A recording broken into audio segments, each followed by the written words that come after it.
Now, the Kremlin confirming that President Putin has been meeting China's top diplomat, Wang Yi, after he held that annual speech yesterday in Moscow.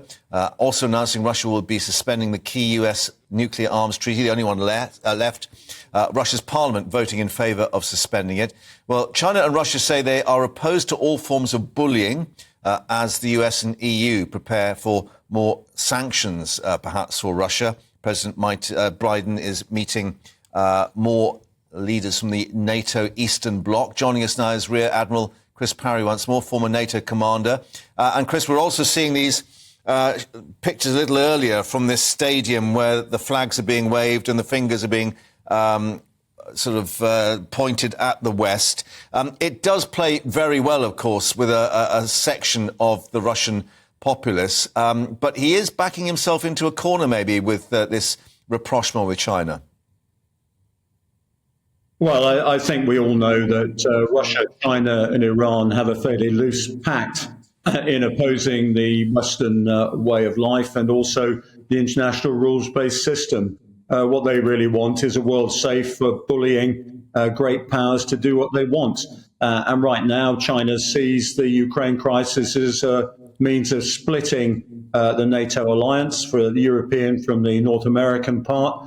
And also, it's quite happy to sit on the sidelines and watch the free world take on totalitarian Russia. Nobody's being honest in this debate on that side, and all we're getting is neat propaganda from both China and Russia.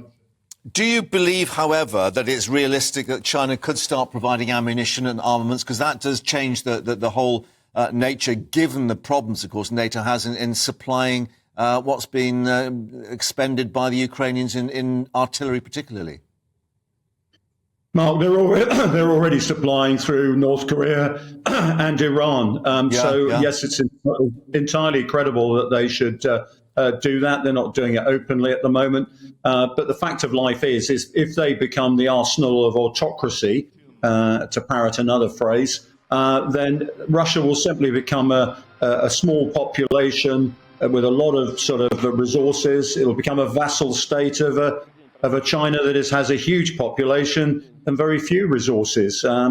Russia simply will be sucked into China's orbit. And I'm afraid to say that the confrontation will then be between China and the free world. It already is. We need to accept that China is set against everything we believe in the West. We're focused on Russia at the moment, but actually we should be looking at China as well.